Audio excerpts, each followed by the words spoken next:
Hello everyone, it's Carrie at Inky Bee Journals and Ephemera. Welcome back to my channel. And if you are new to my channel, it's the first time you're visiting here, hello and welcome. Thank you so much for joining us. So today we are continuing on with the Shabby Pink Roses journal and we are up to part 10. This is the last video for this series and the next video will be a flip through. We have one more thing to make for this journal, so it's the last construction video for this journal. This journal started off what I thought was going to be just about a 2-inch journal, has ended up quite the chunky monkey. So it ended up quite a bit bigger than I intended, but that really doesn't matter. So today we will be making a writing board. Now I will explain what a writing board is in just a moment. If you haven't seen parts 1 through to 9 so far and you would like to, you can scroll all the way down to the very bottom of the description box and you will find a link down there that I put there for you for a playlist titled Junk Journal Tutorials. All the parts to this journal series, previous journal series and any future journal series will be in that playlist. And anytime I do videos that are to do with anything to do with ephemera, so tucks and pockets and things like that that you would put ephemera into, and the ephemera items themselves, and even including things like a writing board, will go into that playlist titled Ephemera Ideas, and I will also link that in the description box below for you if you are interested in checking that out. So without further ado, let's get started. So a writing board, if you are not familiar with that term or what it actually is, you might be new to junk journaling or new to bookmaking, making any type of book that you want to write in, whether it be a diary type thing, a journal, a junk journal, anything really that you want to create for writing in. You might wonder what a writing board is and what the point of it is. Basically, if you, particularly with something like a junk journal where you might have some pages that have a bit of dimension from the ephemera and things that you place inside your pages, you might find them a little bit awkward to write on. You might have the next page before it or a couple of pages before it, but it might be just enough dimension in those pages to make it difficult to write on. So a writing board is basically just a thin piece of card that is designed to be just thick enough to give you a flat surface to write on. So you can just slide it between your pages and it will give you something smooth and flat to write on. So that's what it is. And I like to make one for each of my journals and put them in a pocket in the back. Of course, not everybody wants to use them, but that's fine. So that's what we're making today. So I am just starting off with a piece of cardboard, which is just from, it's basically this is the back of it actually, and it's just a piece of food storage box. You can use cereal box, cracker boxes or anything like that. You can use some thick cardstock if that's what you have, or some thin crafter's chipboard, or anything that gives you just a little bit of thickness but might still be flexible enough for you to put between your pages and not damage anything that you might have in your pages. If you feel it's not quite thick enough on its own, you might want to cut 2 pieces the same size and glue 1 piece and put the second piece down on top if you feel that you want it just that little bit thicker and just that little bit sturdier. But the thickness is really up to you. I also consider the pocket that I'm putting it in and whether it's going to be easy enough to slide in and out of that pocket without it being too bulky. It's not something that you decorate with any type of dimensional things, so maybe not stickers or things like clusters and things like that, because the idea is you keep the whole surface just flat and smooth so that you can write on it. So the size that you need is really based on the journal size that you are making, or the book size that you are making, and the size of your pocket. But I generally work on something fairly close to the size of my signature pages, and something that's still going to slide in and out of that pocket without getting caught at the edges because it's too wide or something like that, because you don't want to damage it. So I'm starting off with a piece of cereal weight thickness food box, and mine is 5.5 inches wide, and it is 7 5/8 inches in height, and it's, yeah, just pretty thin, but it's thick enough to do what I'm wanting it to do. And then I just have a couple of pieces of paper. Now you can use scrapbook paper. This is just some copier paper that has been left over from other things that I've made for the journal, but it's just been printed on copier paper. This is printed on, I think, 120 GSM copier paper, or thereabouts, but whatever you want to use. You can use wrapping paper, you can use scrapbook paper, you can use some type of patterned digital that you've printed onto copier paper. Whatever you want to use, you can use. I like to do 2 different patterns, so I can do something different on each side, but you can keep it all one colour if that's what you prefer, or one design if that's what you prefer. So I'll be using those, and you just want a couple of pieces that are going to be big enough to easily cover your piece with, your piece of card with.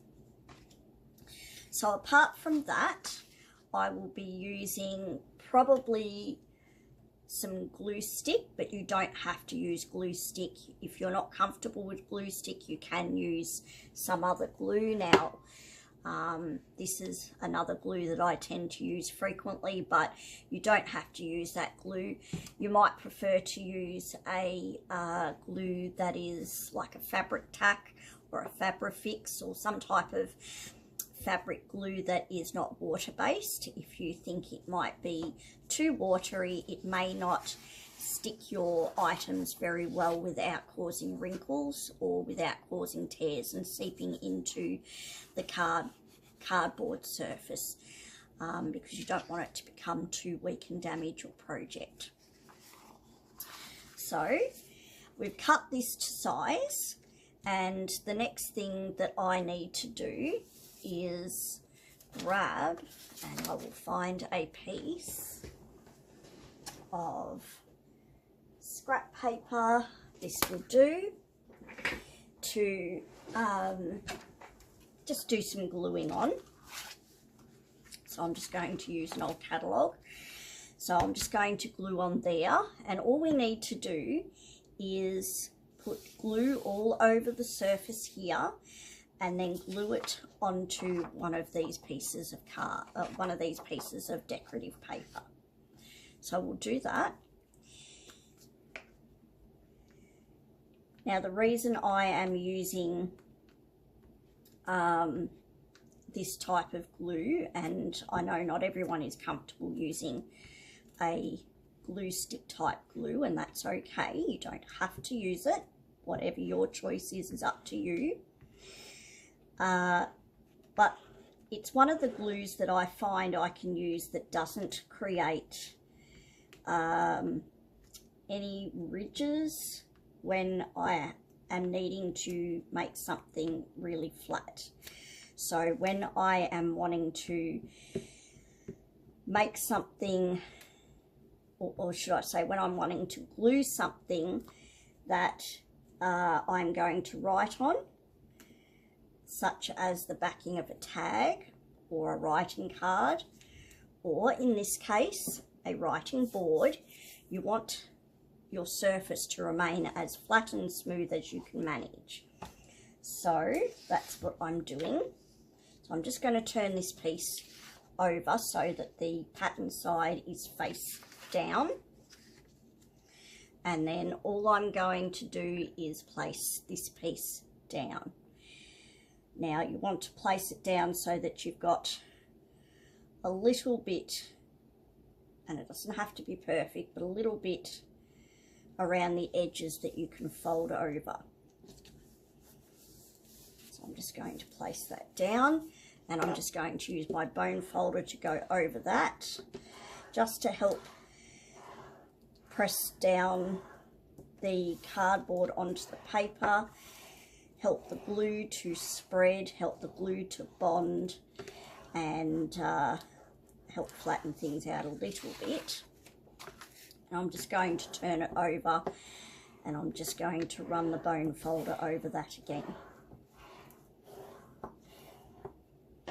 Now that we've done that, we can turn this over. Now if you want to, you can cut some of this off, and I might actually do that. I'll just bring in my little chopper here, and is it going to fit? Yes it is, and only just. So I'm just going to cut a small amount of this off. And if you think this is going to be suitable to keep, I might keep this and turn it into a belly band or something like that. So I'm not going to actually get rid of that. I'll hang on to that. So we've got a bit of a border around here, and it's enough to be able to fold over. So the next thing I'm going to do, and it's up to you how you choose to do it, I'm just going to do this all the way around, or you could just literally fold it over and just flatten it out with your fingers. And all we're doing is putting a crease along this paper edge, on the paper, along the edge of the cardstock, I should say, along this edge, and it just helps to minimize cracking later if you just train it that little bit.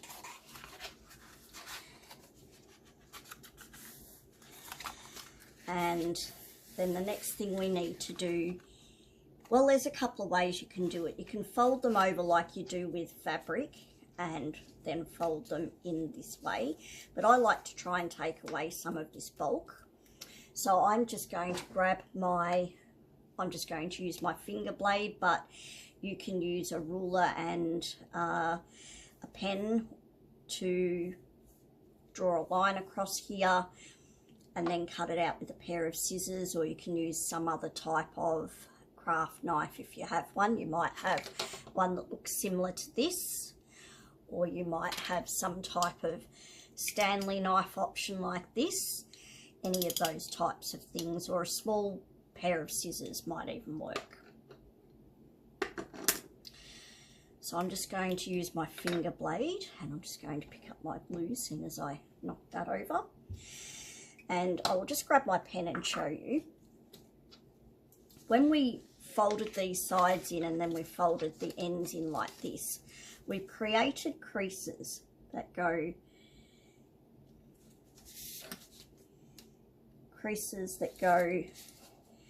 across this way and up this way. And this has happened in all 4 of these corners. So what we need to do is we need to do an angle cut. So where those crease lines are, we don't cut directly down those crease lines.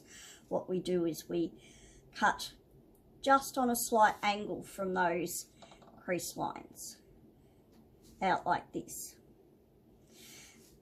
And when we do that and we take all of this corner piece out, what we will create is a nice corner that will come in nicely on the edge. So I'll just do this first one to show you. The other thing we need to remember, and I'll show you on another corner just so that it doesn't confuse you too much, where we've got our crease lines here, that crease line will come right up to the point of that corner on your cardstock. But you don't want to cut right up to that very point. What you need to do is cut a little bit of a distance away from that point. So I would say if you bring the point of your cutting out by maybe a millimetre or two, and that's really all you need to do, then that way when you fold them in, you won't actually cause the corner of your cardstock to be exposed. So that's just something to consider. So we start just a tiny little bit away from the very corner tip here, and we just cut out on an angle, and then we can do this on the other side, and we cut out on an angle so that we now have this shape. And we can do that on all 4 sides. So we come out from the corner just a little bit, and we cut out on an angle a bit, and we do the same on the other side.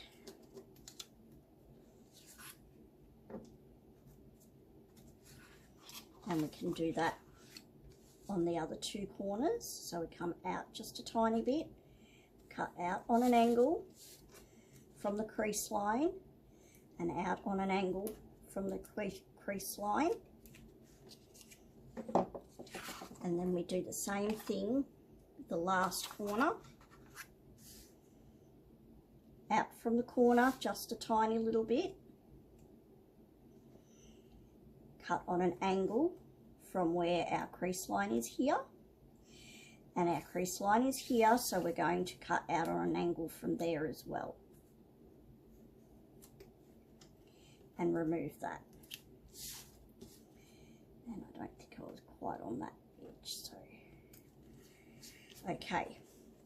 So what this means is that when we fold one side over and we fold the other side over, we have a nice corner here without all the extra bulk. So the next thing we're just going to do is we're just going to glue down all of these edges. So again, I'm just going to bring in my scrap paper here. I'm going to use the glue stick, and I'm just going to glue those edges.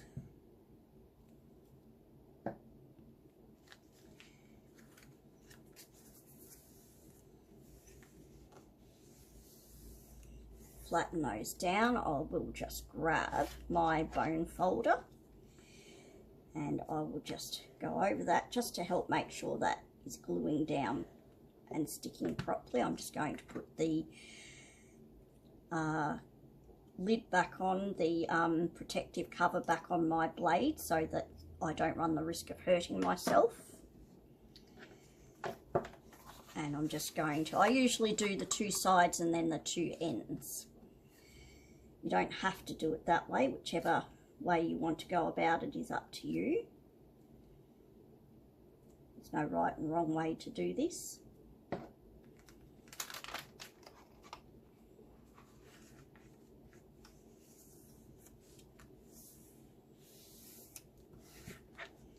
Run over the bone folder just to help make sure it's sticking down properly. Oops. I'm having one of those days where I feel like I'm dropping everything.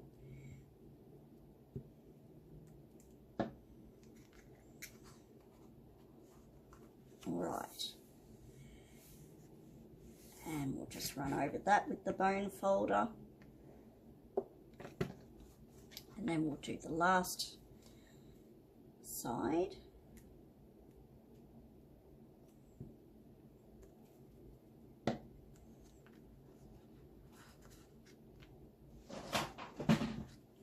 Oops, there must have been something under my feet I didn't realise.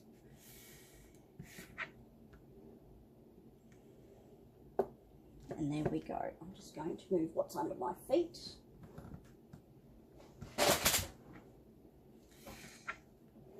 Okay, so we can move this out the way for a moment and we can have a look and we can see that this is nice and smooth now. But there is no lumps and there's no bumps and it's a nice smooth surface, and that's what we need. So now that we have it like this, we can just cover the other side. So what I like to do, I'm just going to put the lid on my glue because I do have the air conditioner going in the room. So if you happen to hear a bit of a whirring sound, that will be my air conditioner that you can hear. I hope it's not too distracting for you. But we're still in the cold time of year here, and just trying to keep my environment warm. So I am just going to turn this to the wrong side, and I'm just going to lay it on here, and I'm going to just lay it down so that it looks like I'm giving myself a little bit of a narrow border.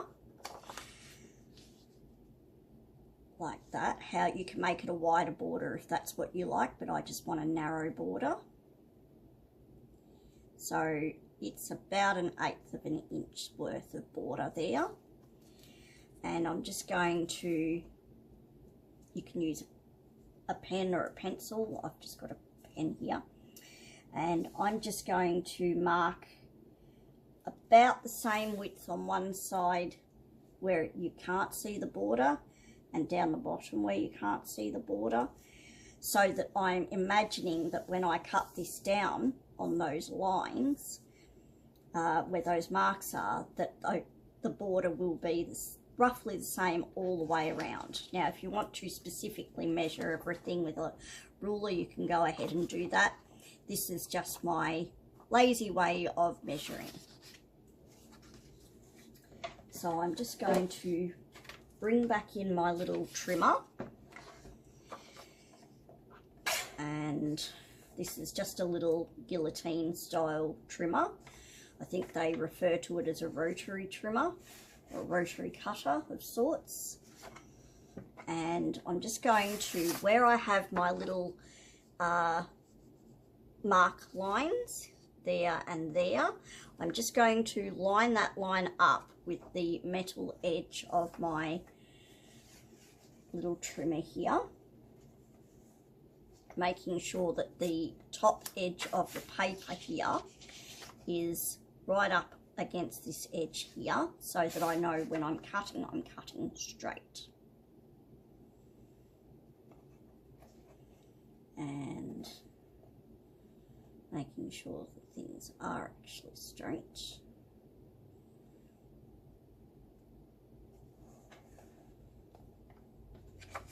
Hopefully. And then I'll pull this down. I will hang on to this because it's plenty big enough to do something else with. Lift that up. So we've cut it one direction. We're going to turn it round, and I'm going to line up the line against this metal edge here again, making sure that it's against the top edge here evenly, and that everything looks as straight as I think it can be. And then I'm just going to pull that down again, and again I'm going to hang on to this because it's plenty big enough to do something else with. Okay, so now that we've done that, we're just going to bring the writing board back in. We're just going to get a quick indication as to whether we've got this straight, and I think it is fairly reasonable. It might be ever so slightly different, but it's enough to get away with. So by doing that, as you can see, I've got roughly the same border all the way around. So now all we need to do is glue this piece down to here. So once again, I'm going to bring in the glue paper, and I'm just going to fold that over and get myself a nice fresh clean piece. And actually this time I think what I'll do is I will just glue directly onto this page here. Now, can you use double-sided tape for making this? Yes, you can. But I have learned in the past it's not always the best option, and I'll tell you why I discovered that. And that is because tape can have a tiny little bit of dimension to it, and therefore it can leave ridges under whatever it is that you are taping down. In this case, it is your decorative piece of paper, and that can cause you to do a little bit of a wobble when you're writing on it. So that's something to consider. And the other reason I discovered is that it can over time lose its stick, and it can also over time react to the paper a little bit and leave like black lines, you might say. Now I'm just checking my dimension, checking my direction. This way is up, so I want to make sure I've got it facing the right way, and I want to make sure I have this the right way, which is that way. And I'm just going to place this back down, hopefully with getting my placement with the border right. Doesn't matter if it's not totally 100% exact, it just needs to be somewhat similar. I find with this this glue stick, it does give you just a little bit of movement if you do need to reposition, as long as you're not taking too long to do it. And I'm just going to run over that with the bone folder.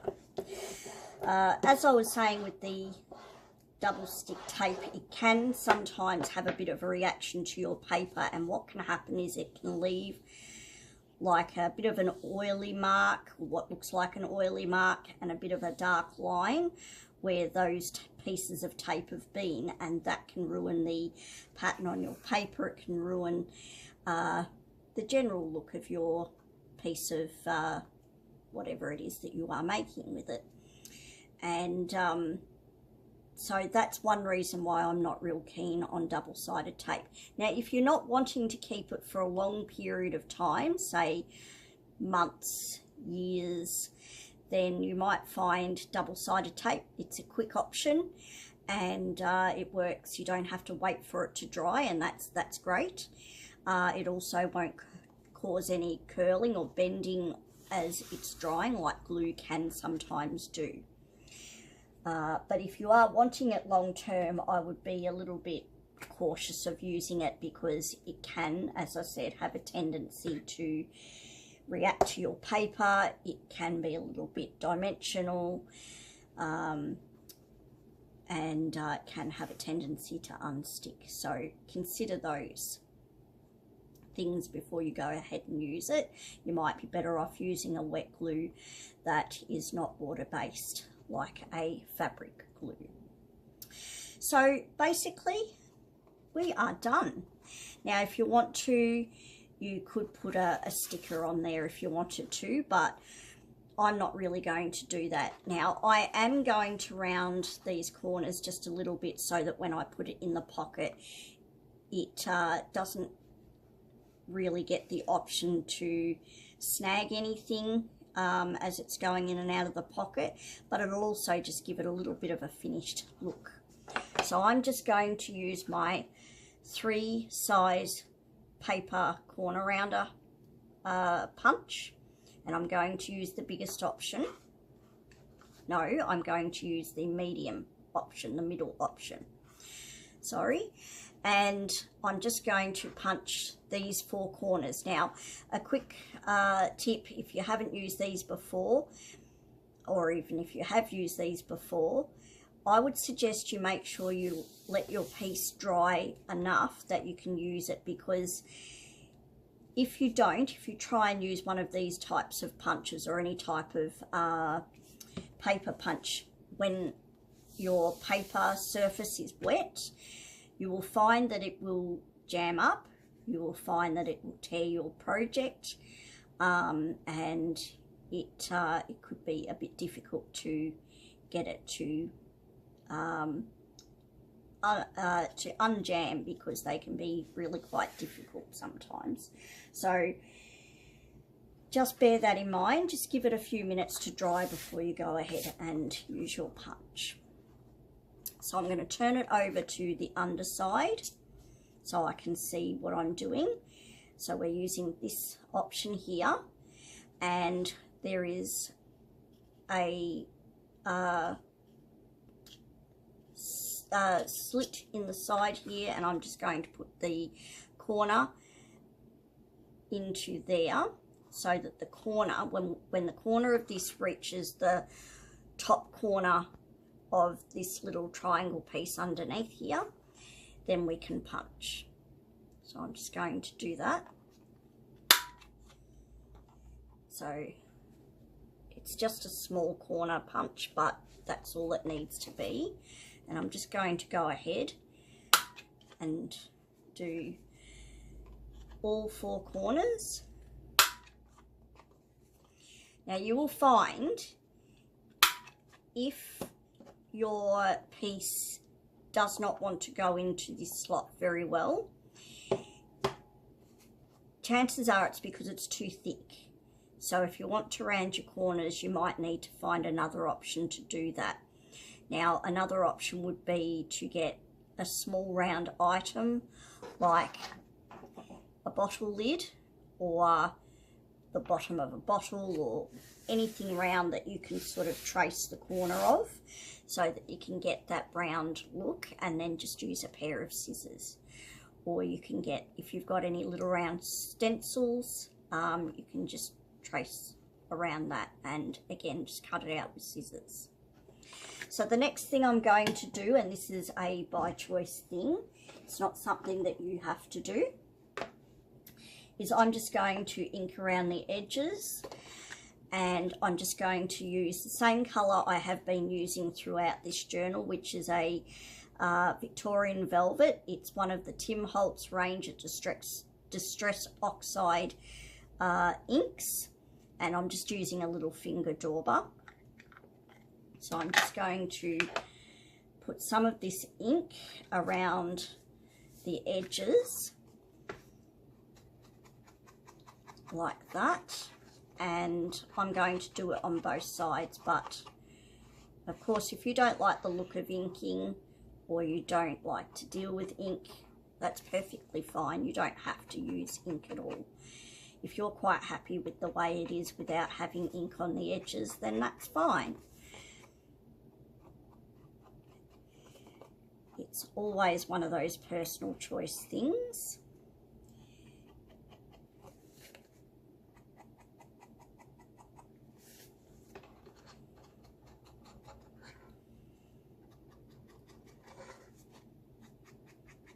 There's one thing I can stress to those of you who are new to paper crafting, or any sort of crafting really. When you are learning, there is lots and lots and lots of information out there about how to do this and how to do that. There are so many different ways to achieve the same or similar results. So please don't ever let people tell you you're doing something wrong, because often there is more than one way to do something, and if you are more comfortable doing it one way but other people do it differently, it is just that, it is different. So don't ever let anyone tell you that it is the wrong way to do it, because a lot of things in any type of crafting comes down not just to your skill but to your personal preference. So if you like the way something looks with a particular element to it, then you go ahead and do that. And if you don't like that element, you don't have to use that element. In this case, it's the idea of inking. Some people use it, some people don't. I do, I don't always. Sometimes I don't want the inking look, And sometimes I might even just be plain old lazy, but lazy as in I don't want to get up and go and find the ink. But it's not an absolute necessary thing. It's not going to stop the item from working the way it needs to work. It has nothing to do with its functionality in a journal. It is just an aesthetic appearance, and so that's why I do it. And sometimes it just hides that edge if you've cut along that edge and you don't want to see the colour that it is after it's been cut. Sometimes you might want to just create a little bit of a colour edge around it, or give it a bit of a distressed look, and that's sometimes you don't, and that is perfectly up to you. It's always a by choice thing. So literally that's all it is. Now you can see this one has a little bit of a bend at the moment, and it is cardboard. We have glued it. It's going to have a little bit of a bend to it. But I can tell you that if you go and put a heavy book on there, or you have, say, a ream or two of paper, you can put that down on there, or any type of heavy weight down on here would work, and you can just leave it under there for a few hours or a day or so and give it some time and it will relax. So the next thing we do, the very last thing we do, is we can take off this bow belly band. We just slide that off like that. We go to the back of the journal where we have this pocket here, and we can slide this into the pocket, and because we've rounded these corners, it doesn't have the ability to snag on any bits of fabric or anything in there, and that will slide down like that, and that sits in there, and that means when we close it up it'll be nice and flat, and that will flatten out as the weight of the rest of this journal sits on there.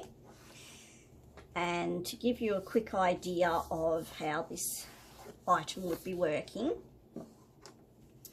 say you want to write on this page,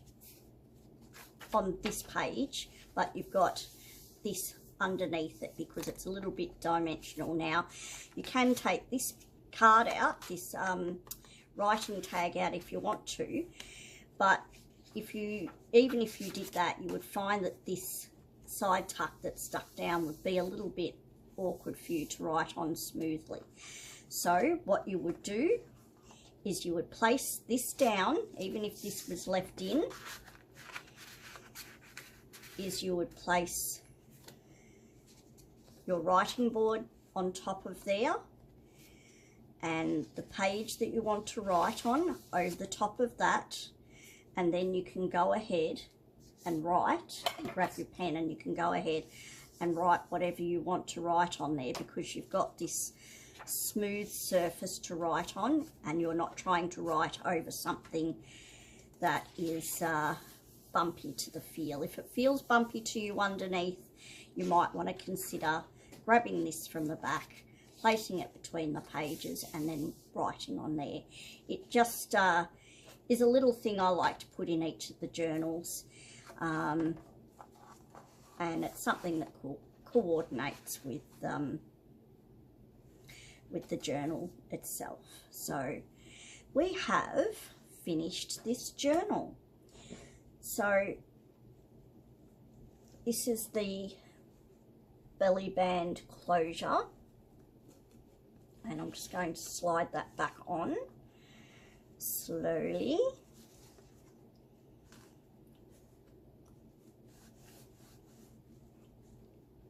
And I chose this option for a closure because this really does span out a fair bit, and it does have a little bit of give when you squeeze it, so but it does sort of spread out again. So by having this option, it has a little bit of give in it, so having this option means I can just give it that little bit to expand without being too loose or without being too tight. So that is the journal, the Shabby Pink Roses journal completed. So I hope you liked this series, and we will do another series on another journal sometime soon. I haven't really decided what we're going to do after this journal series, but when I figure it out, you will be the first to know when I upload some new things. So yeah, I hope you've enjoyed this series. It's been a very long series, I know, having 10 parts to it, which was a lot more than I first intended, but that's the way it went. So I hope you enjoyed it, and until next time, thank you so much for watching.